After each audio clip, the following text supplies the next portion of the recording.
Volrath the Shapstealer versus Gisa Geralf, Ghired Conclave Exile,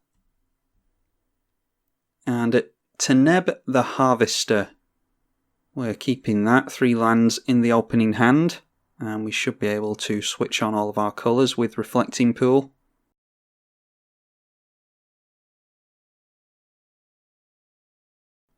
Turn 1 draw is Beast Within, so we've already got a little bit of removal. We are all starting with 7 cards in the opening hand, so let's just get down a Watery Grave. We can get that in tapped and pass the turn. Turn 1, Jiraga Tree Speaker for Ghired of the Conclaves. So the only one with a turn 1 play. We get into an Infect creature. Don't know if I'm going to keep Infect in the deck, to be honest. Let's get down our Hepatra, Vizier of Poisons. Much better in multiplayer compared to 1 versus 1, but it is still pretty good in 1v1. It's just that you can more easily distribute those minus counters. I could hit the Teneb player and put a minus counter on Jiraga, for instance.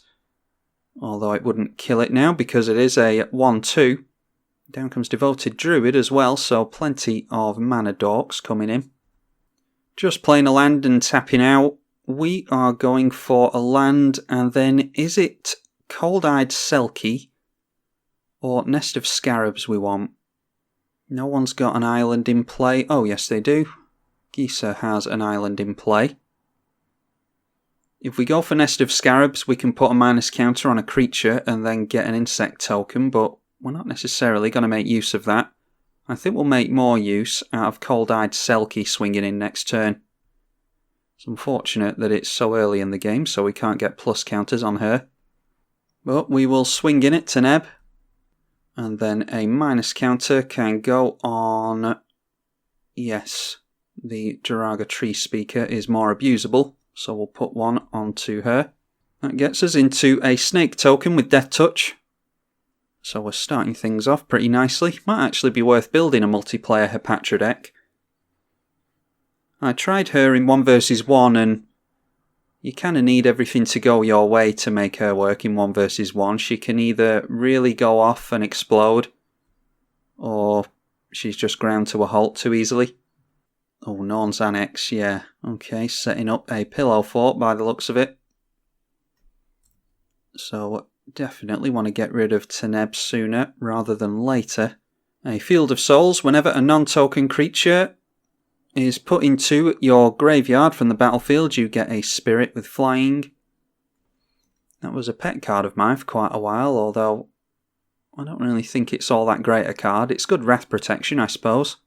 But I much prefer that angel creature that cares about non-spirits dying and giving you spirit tokens. Because that one triggers on tokens being killed off, assuming they're not spirits, obviously. Getting down another mana dork, so only 3 cards left in hand now. Got plenty of mana, but they're quite fragile as it stands. A Warm Power Stone for Gisa Geralf. Hopefully we're going to draw into a land here, but we've got another chance to draw into one with Cold-Eyed Selkie at least. If we don't get one here, Hinterland Harbour, I do not mind one bit. So let's get that down. Yeah, I think I should have gotten down the Nest of Scarabs there, but we're going to draw a card here anyway, so maybe we'll be glad that we didn't get down the Nest of Scarabs. Going to point the Snake at Ghired, and the Cold-Eyed Selkie and Hepatra at Gisa. And there are no blocks. We'll get rid of this Jiraga because it taps for 2 mana. We'll draw off of the Cold-Eyed Selkie, and we get into Merfolk Skydiver. Yeah. Are we playing into a board wipe is the question. Getting rid of that Jiraga triggers the Field of Souls. We'll see how much our opponent makes use of that throughout the game. Yeah, let's get down Merfolk Skydiver. And we'll put a plus counter on Cold-Eyed Selkie. That will not only draw us more cards now, but it means our commander can become a copy of it. And we'll just pass over like that. We did get a snake from Hepatra for putting a minus counter on the Jiraga Tree Speaker. A Dark Steel Plate for Teneb, and hopefully no land. Yeah, they're stuck on land drops. And a Cultivate for Ghired, so they are not going to be struggling on mana this game. Although we are dealing with their mana dorks quite nicely, probably get rid of a birds next turn. Just have to hope that Gisa doesn't go for a board wipe. I think even with all these creatures in play, it's still too early for a board wipe. It's not as though there's vast amounts of damage being dealt. Although we do have a pretty good card draw engine in Cold-Eyed Selkie now. Time to find out if Gisa is going for that board wipe or not. We've got a full grip of 7. Nope, just going for the commander. They will mill 4. And then we'll see if they can play a zombie from the graveyard or not. They've got 2 mana held up. No, doesn't look like it. There's a Cemetery Reaper, a Gem Palm Polluter, which they don't necessarily want in the graveyard, and then Endless Ranks of the Dead as well. 3 visits gets us into a land at least. We're going to have to pay a couple of life into Norn's Annex to send Hepatra over at Teneb. Then the only island player, the Cold-Eyed Selkie, is going to be going in towards. And then Ghired can eat some snake tokens. I doubt they're going to block those. Yes, we'll leave it like that. And we will pay that 2 life. Deciding to block one of our snakes with the spirit. Yeah, I didn't think our opponent would do that. Hepatra triggers will put a minus counter on the birds. And then Cold-Eyed Selkie will draw us a couple of cards because it dealt 2 damage. And there is an Aven Mind Sensor coming in. Yeah, that feels pretty bad with the 3 visits in hand, actually. Let's hope we draw into a land. Might go for our commander. Although probably going for the Gilded Lotus, actually. Yeah. Wooded Foothills isn't very good with Aven Mind Sensor in play either. Is it the top 3 cards with Aven Mind Sensor? Top 4 cards. How likely is it that we've got a forest in the top 4? I don't think it's very likely. Yeah, well, we might just have to leave it then. We'll play the Wooded Foothills. And we might as well get down the Nest of Scarabs. I don't think we're going to Beast Within. But yeah, I think Hepatra getting rid of Aven Mind Sensor is definitely going to be good. And I would imagine that all of our opponents want rid of that Aven Mind Sensor, so it's not as though they'll leave it in play just to annoy us. Corrupted Graphstone, I don't know what that does. Comes in tapped. Choose a colour in your graveyard, add 1 mana of that colour. Okay. Not too sure about that. I think I'd rather just have a Signet, to be honest.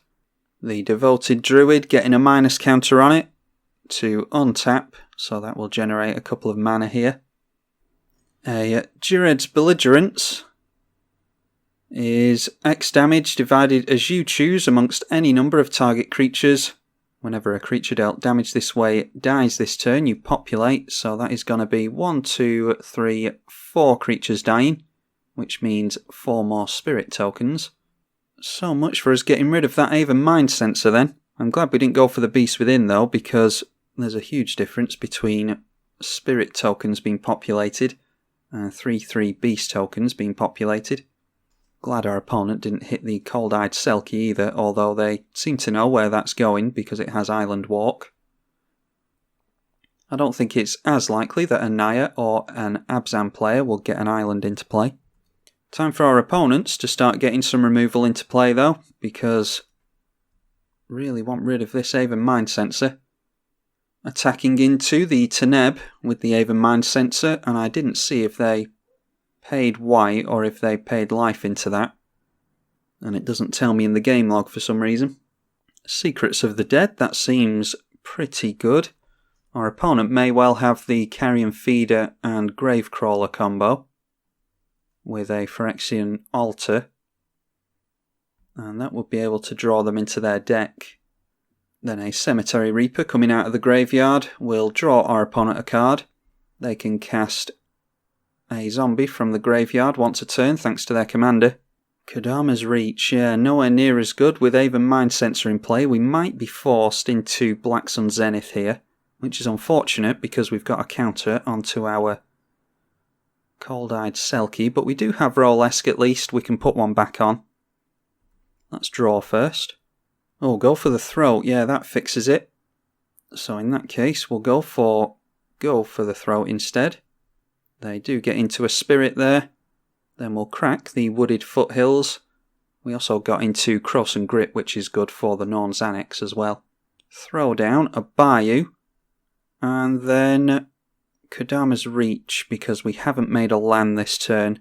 If we'd drawn into a land, we could have gone 3 visits into Kodama's Reach. That would have been way better. But not to worry. We'll throw the Swamp down into play. And then play the Forest.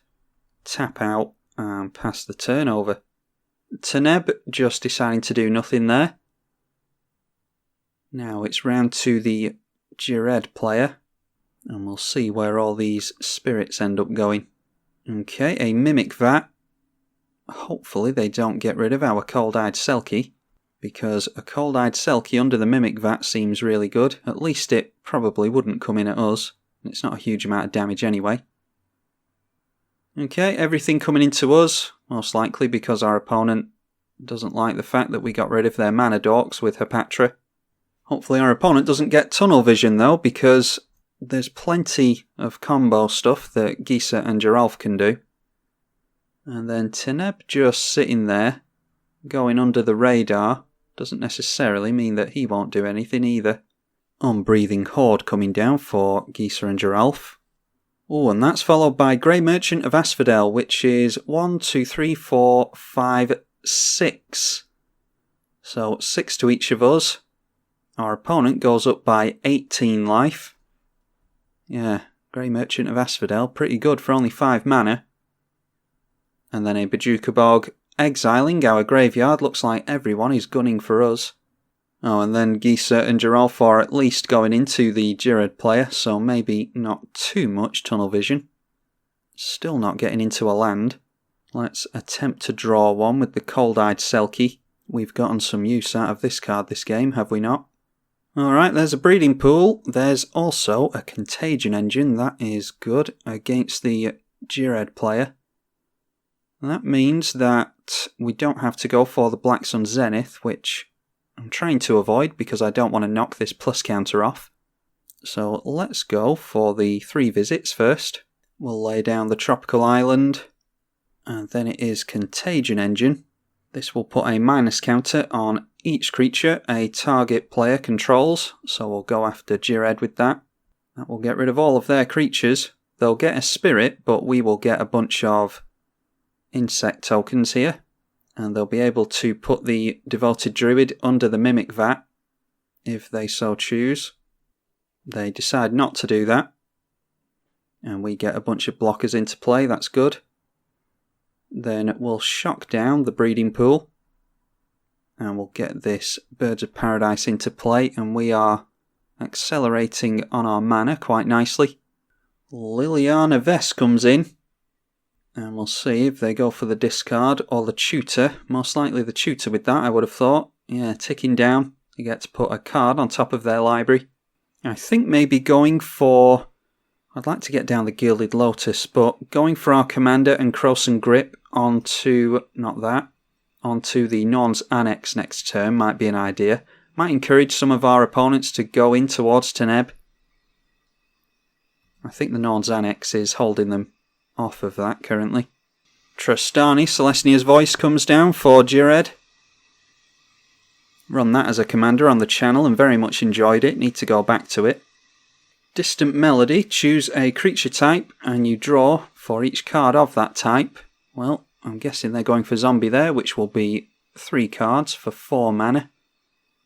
Not incredible, but it's not the worst either. The upside on that is really, really good. Not sure I'd play it though. I think the downside is too great. You draw into that after a board wipe, you'd much rather have Fact or Fiction. Then a Dark Steel Ingot. And let's see if they send some love Ghired's way. Just going to pay the life and take down the Liliana, which I think, is an intelligent idea. I was going to do that myself, but our opponent's going to save us the effort. I think what we might go for next turn is our commander. And then we've got the option of turning it into a big cold-eyed Selkie. Or we could drop down the Phyrexian Crusader and the Rolesk the turn after and make our commander a big infect creature. Well, there goes the cold-eyed Selkie plan because the Skim Render comes down and gives it 3 minus counters. So our opponent's finally getting rid of that. We get a Cave of Temptation, so we can put 2+ counters on a creature. That is really good. Especially if we're trying to go for Infect. Might be getting to the point where we want to wipe the board now, actually. Yeah, we've actually got enough for Gilded Lotus into our commander and Krosan Grip if we want to. How much would we have to put into... We'd have to put 7 mana into Black Sun Zenith to wipe the board. I think we're definitely going for the Krosan Grip onto Norn's Annex. Time for Teneb to start taking some damage as well. Yeah, I think I'm going to get down the Gilded Lotus here, actually. We're not going to be able to wipe the board with the Black Sun Zenith, but we will go up quite a bit of mana. And also we'll leave the, the Tristani in play, so we can make our commander a copy of that and maybe start gaining some life if we want to. So I don't mind not entirely wiping the board here. We get a lot of Nest of Scarab triggers there. And now the Naya player has a lot of Mimic Vats to click through. They can cherry pick out of all that which cards they might like to create with the Mimic Vat. They'll exile the card that they choose, and then for 3 and tap they create a token copy with haste. And that gets exiled at the end step. And because we put 4 minus counters on a whole bunch of creatures, we get a hell of a lot of insect tokens. That's quite a nice round number, isn't it? 10, 20, 30, 40, 50, 60 insect tokens. Let's see if our opponents have a board wipe. And the Mimic Vat has a Gary underneath it, by the way.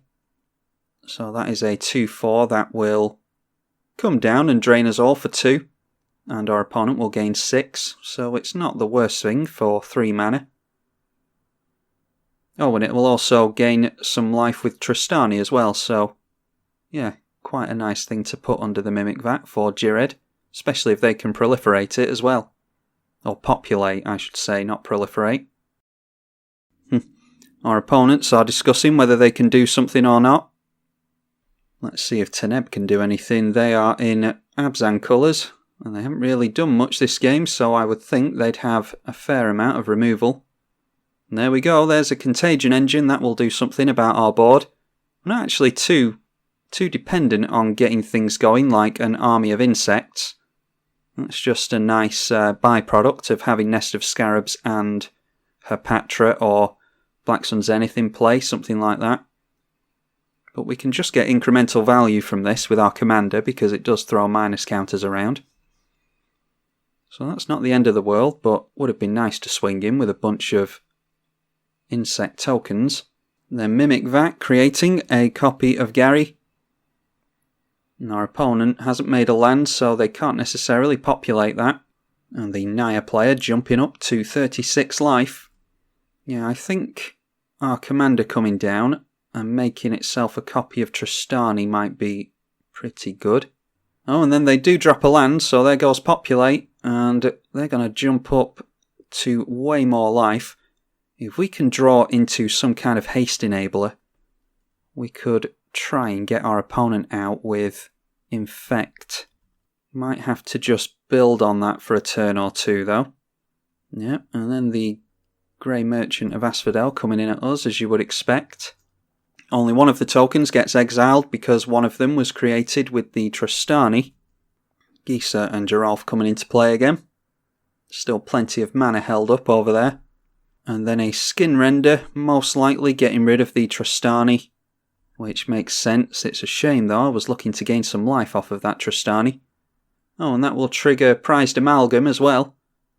Whenever a creature enters, if it entered from your graveyard, or you cast it from your graveyard, then you can return that to play tapped. Oh, and they choose not to do that. That is... yeah, return it from your graveyard to play tapped at the beginning of... oh, it's at the beginning of the next end step, that's why. So, I imagine our opponent did go for that. Killing off Tristani makes a spirit token. They're getting blockers out of that, if nothing else. And then a Crypt Breaker. Might be able to get some zombie tokens into play with that. And if they get enough zombies into play, they can start drawing cards with it as well. Just a Golgari Signet for us. So let's get down our commander. We'll throw out a Golgari Signet. And then probably go in for Rolesque, I think. That puts a couple of plus counters onto our Volrath. And that means that we're pretty close to Infect range. What we can do next turn is go for Phyrexian Crusader and put some plus counters on that with the Cave of Temptation, or with Volrath himself, and then make it a copy of that and swing in at something. Don't know if we're going to be able to do that, but we can try, certainly. No evasive creature to copy, unfortunately, so let's just... yeah, we'll get rid of the Crypt Breaker. If we want to put a minus counter onto our own Rolesque, then we can go for that at the beginning of combat next turn. We get an insect token as well, like I said, for putting a minus counter on our opponent's creature. And Animate Dead going on to the Tristani for the Teneb player. So they're not necessarily trying to reanimate their own graveyard. Can Teneb grab things from any graveyard? Yes, card from a graveyard onto the battlefield, so we haven't seen much self-mill from them. Although you would assume that they're going for self-mill with things like Corrupted Graphstone in the deck. A Gilded Lotus for Teneb as well, so their mana troubles are probably, yeah, pretty much over with by now. They've only got a single white in their lands, and Darksteel Plate going on to that Tristani, so that will have Indestructible now. Commander Sphere for Ghired. They may just tap and crack that for the card draw, but just deciding to pass through the turn. I've been here debating who I want to take out most with commander damage. I think, or not commander damage, with Infect. I think it might have to be the zombie player. I think they're most likely to have mass destruction or mass creature destruction anyway, and just spot removal in general. They've also got more cards in hand. Okay, Noosegraph Mob. That is like a fixed Grave Titan. Really like Noosegraph Mob. And then, yeah, a Graveborn Muse as well. They're going to be losing a lot of life there, but they're also going to be drawing a bunch of cards with Graveborn Muse. Typical black self-sacrifice shenanigans from that. And then the Crypt Breaker coming back out of the graveyard. Yeah, forgot about that. Should have gone for the Spirit, really, because then we would have had the option of swinging in at our opponent with an evasive Volrath. But if we make it a copy of Rolesque, then he'll have Flying and Trample anyway. So we could probably still get the Infect through, if we wanted to go for the Naya player. Gisa and Geralf are tapped out, though. Apart from the Darksteel Ingot, so I'm feeling pretty hopeful about our chances of knocking them out here. A Prismatic Vista can get us into an island, probably. Let's just play it and see what colours we need. Yeah, we'll play out the Phyrexian Crusader. Noosegraph Mob will trigger from us casting a spell. Then this is protection from red and white. I don't know how relevant that's going to be. We could swing in past Teneb, but we're probably going to be taking out Teneb on damage anyway, as opposed to Infect damage. Just wondering who to put the plus counters onto. We'll put them on the Infector, I think. The counters managed to go on to the Infector. Now we'll go through to the beginning of combat and we'll put a minus counter onto Rolesque. This will give us an insect, but it will also allow Volrath to become Rolesque. We're going to have to sacrifice our Rolesque, which is unfortunate because we're going to proliferate twice. And we'd preferably like to proliferate after we've gotten some infect damage, but yeah, we've got a chance to get rid of a player here, so we should do that. In response to attacks, we will make the Volrath a copy of Rolesk and choose which one to keep. We want our commander. Now that's an issue, the Mimic Vat. Yeah, the Mimic Vat might have to get blown up by a beast within. Don't really want to give our opponent a beast token, but that's something to consider. Then we've got Proliferate. So it's Proliferate there and nowhere else. At least we'll get the 10 infect straight away without having to proliferate afterwards. We'll do the same again because we proliferate twice when Rolesk dies. Then, in response to blockers, we turn our commander into the Phyrexian Crusader. And that will hit our opponent for a nice chunk. And that is them out of the game. So now we've just got these two to worry about. We've got Proliferate held up on Contagion Engine if we want. I'm just going to hold up the Beast Within, I think. So we'll just see what happens here, because I think if our opponent just goes for Teneb, then we've got protection from white here. And we'll be able to get enough plus counters on there to whack our opponent.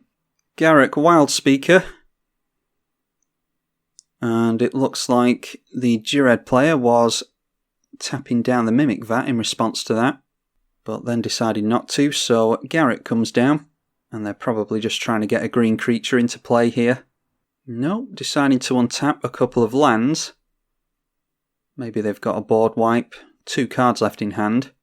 Going for the Proliferate, they've already activated their Garruk, and they wouldn't make use of the limit break on that anyway. Alright, they're proliferating our creatures, so trying to gain favour from us, which I think will work, actually. Yeah, the Gisa and Geralf player doesn't seem too happy that we took them out there. Swinging in at the Naya player with the Tristani. So either there's a board wipe coming, or Teneb has pretty much given up. And they're just playing around, deciding to chump with the Spirit token. So maybe the Naya player is playing around as well. Don't know why they would bother throwing away their Spirit token. Oh, and actually, I was just thinking our opponent didn't go for the Mimic Vat before, and they didn't go for it at the end of Teneb's turn either. They might not have anything under there anymore because the zombie player has been knocked out. So they've obviously taken the Grey Merchant of Asphodel card home with them. Commander Sphere, yep, draw a card. Let's see if Ghired can get into anything.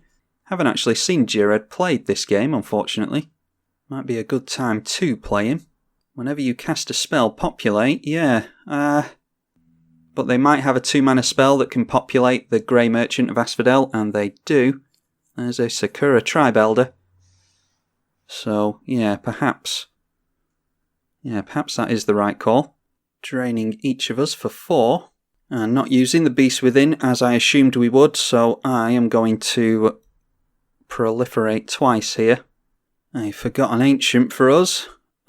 We can take out the Teneb player, but I think I would rather encourage my opponent to block with one of these Grey Merchants, and then probably getting rid of Song of World Soul would be really good. Yeah, so let's put a minus counter onto Tristani. Then we can make a copy of her afterwards and play the Forgotten Ancient. This cares about toughness, doesn't it? Alright, we'll swing in. We'll go in at Naya. That Sakura Tribalkai is actually going to be really good here. Although we could... Ooh, do we need the life gain? Yeah, let's actually go after Sakura Tribalkai here, then they have to block with both Grey Merchants. That is a better idea. Missing evasion currently, unfortunately. Field of Souls will trigger, and that's actually been a pretty good card for our opponent this game. Luckily they haven't gotten into a Skull Clamp or anything. But we can give protection from white, so we're still forcing them to chump with the Grey Merchant of Asphodel. Yeah, I'm worried about the Grey Merchant of Asphodel, so I'm having to swing in in this direction. Let's make our Volrath a copy of this thing to give it protection from white so they can't chump with the spirit token. The longer we leave either player in play, the longer they have to find answers. And as we assume they would, blocking with both the Grey Merchants. Ah, yeah, forgot about Nest of Scarabs. Turns out that's pretty good in this deck. Yeah, maybe wish that I had gone for the copy of Trostani as opposed to getting rid of the Sakura Tribelder there. But I was worried about the Grey Merchant of Asphodel. Well, we're in board wipe territory. So let's see if our opponents can get into them. Garrick ticking down for the limit break on Trostani. She doesn't have lifelink, does she? No, I didn't think she did. And then going for Triumph of the Horde, so not the only Infect player at the table apparently. We'll get a plus counter on our Forgotten Ancient every time a player casts a spell. Surprised to see that in a Teneb build actually. Might be that there's a token sub-theme. That is coming in at us, our opponent, trying to give us a taste of our own medicine. Does it have Trample? Yes, it does have Trample. So in that case, I want to keep hold of Beast Within, because I don't know what shenanigans can occur with Song of the Work Soul, or whatever it's called. Song of the World Soul, not Work Soul. So we're going to block with a bunch of insects here. Our opponent does have Proliferate, so if they even get one poison counter onto us, they can proliferate like crazy with that. So I'm just going to really overcompensate just in case the last card in my opponent's hand is a pump spell.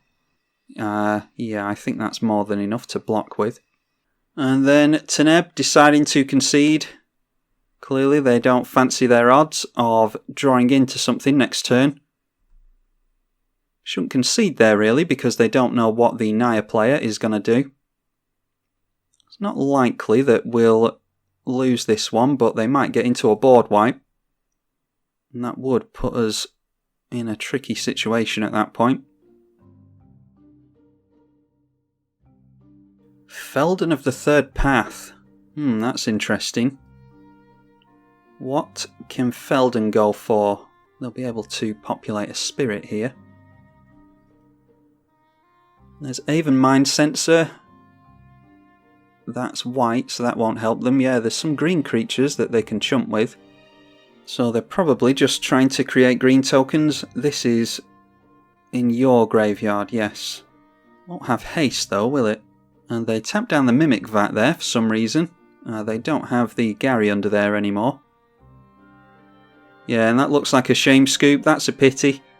We'll reveal our hand as well. They had a Celestia Eulogist. Exile a creature from a graveyard and populate. Yeah, Felden wouldn't have had haste there. I think their best bet was to go for Ghired, because that would have come in with a green rhino. And we couldn't have gotten past their green rhino because it's protection from white, although the other creature could have gotten through the spirits and the Ghired. So, yeah, difficult one to call there. Let's try and see what we would have drawn into. Yeah, Cultivate, we were just getting into mana. Mystic Study, that slow card draw. Yeah, we were not really getting into anything. Cephalid Constable would have been really obnoxious. So it's a good game to our opponents. We were, considering we had some massive infectors on the board, we were actually slowed down quite a bit there because we lost our evasive creature in Rolesque. Maybe have to get some evasive creatures with plus counters on them that aren't legendary. We've got Skitherix and Rolesque in the deck. And then maybe some trample enablers as well. Maybe that would be a good idea. But I think that was fairly convincing. After we got out the Phyrexian Crusader, it was just a matter of time apparently. So hopefully you all enjoyed this game of Volrath the Shapestealer. I'm Tribalkai on the EDH channel. Thank you for watching.